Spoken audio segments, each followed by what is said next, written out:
Good morning, guys. It is Sautros here with the Day 4 Thursday tutorial slash walkthrough for the Alliance versus scoring on Last War.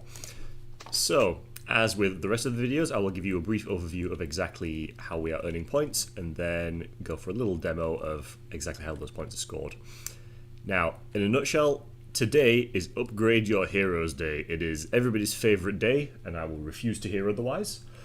As we can see here, we've got elite recruitments a single time, use hero XP, legendary shards, epic shards, rare shards, and skill medals. So we are going to start off by doing all of our elite recruitment. So you access this at your tavern. And as we can see here, we have 51 hero tokens ready to blast out for this week. So I'm going to go ahead and just use all of my hero tokens now, and I will catch up with you afterwards.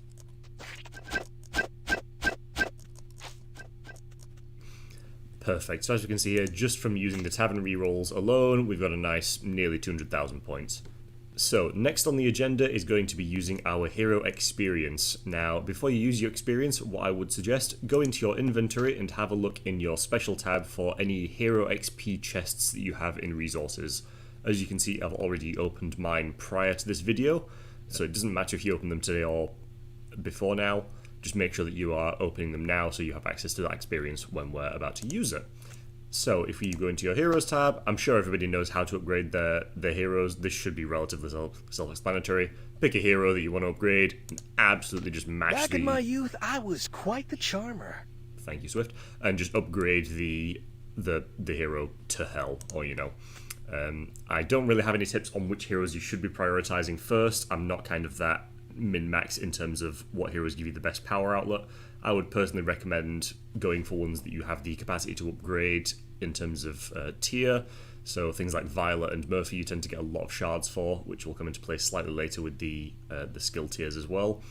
But obviously any heroes that you've got that you want to upgrade, this is now your opportunity to do so.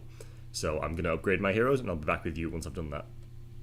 So, there we go. I have now put all of my pending hero experience into my heroes. Now, this wasn't a particularly good week for me. I've not been particularly active, but, there you go.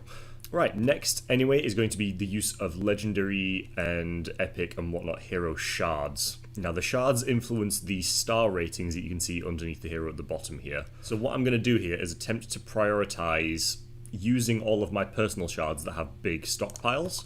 So if I do that first... Success is not the end. Wonderful. And then thereafter, I'm kind of just going to be looking for heroes that I can easily upgrade the tier of. So like Marshall here, for example, has a few more. Won't give an inch. And then we can also see here that Maxwell has he's very close to a tier 3, so I'm going to upgrade him to a tier 3. Anyone got poison? Let's see if we can get a tier 4 out of Violet, which we can. And then maybe Marshall. Failures are destined to fail.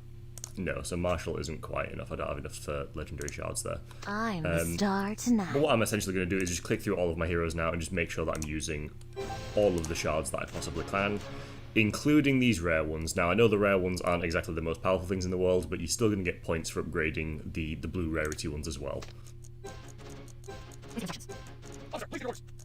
And there we go, so that's all of my shards increased as well. Now the reason that we've gone for upgrading the ones with the closest star rating is because of the next item on the list, which is going to be the use of your skill medallions. So every time that your heroes level up another star, you can then start to increase these skills in the next tab along here. And what we're essentially going to do is just prioritize the heroes that we want to. Again, this is entirely your choice on which squadron you kind of want to upgrade first, or etc. etc.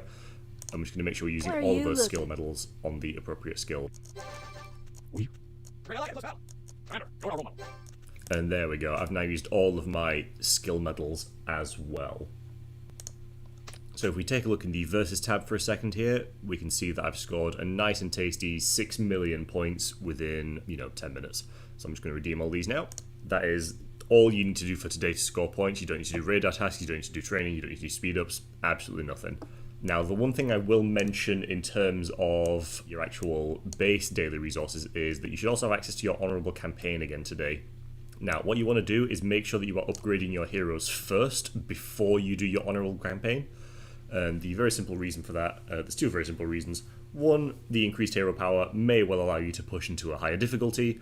The second is to make the most benefit out of the potential free upgrades that you get from doing hero campaign missions. So every time you complete a mission, you will have a small chance of upgrading a hero's level in that squadron by 1. And you will just have the maximum benefit if you are at the higher levels rather than if you're upgrading for free at the lower levels. It's just a better way of spending your experience. You may as well do that first and then do the campaign afterwards.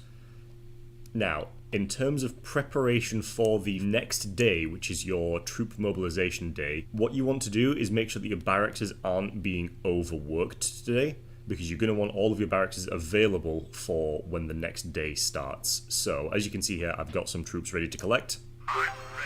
When I'm training my next arrangement of troops, I want to make sure that I'm not going over a 24-hour build period, or I want to make sure that my build period ends before 2 a.m. the next day.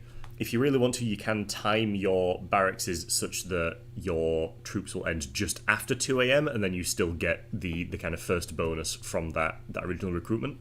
But the reason I don't want to go too far over is because I'm probably going to be playing around 2 a.m. and I want to immediately start on the benefit of promoting everything up to my maximum rank. Be sensible with your timings. You don't want to start a 13-hour train immediately into the next day and tie up your barracks for way too long, essentially. And there we go. That is the end of it. Now, you will notice that there is something that I've not mentioned all week in terms of your hero upgrades, and that is your hero gear. Your hero gear currently does not have any bearing on the Alliance versus scores, so hero gear can be upgraded at any point during the week, and you use those with your upgrade medals that you're getting from the smelteries. So those are a free game to use at any point during the week and will have absolutely no bearing on the outcome of the Alliance versus. And with that all said and done, that is everything. Right, thank you very much, guys, and I will see you around for Friday's tutorial. Cheers.